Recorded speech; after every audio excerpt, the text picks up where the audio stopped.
Eu vi assim direto, né? Sozinho que eu vi, você já tá ouvindo.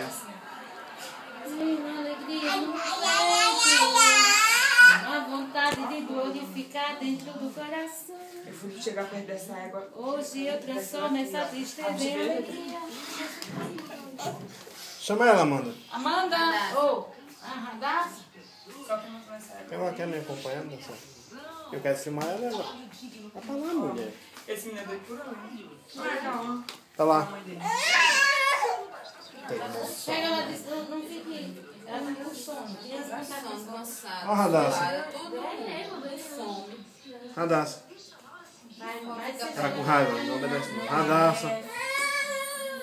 Filho da cunhada de tia Lu. Aí eu fui pra casa dela. Parabéns, de mexer chamar a educação. Ah, mas já viu, já. Então, deixa eu dar um minuto aqui, tá terminando. 5:05.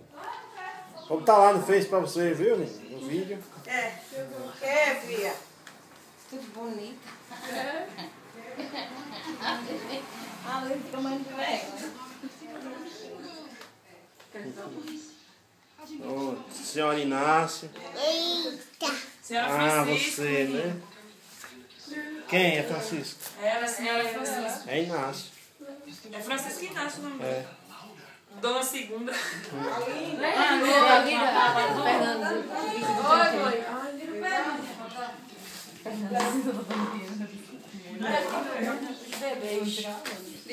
Opa. Esse colégio já não é muito, sabe? E chantagear. Tu sabe? Não, ela faz cara bonita,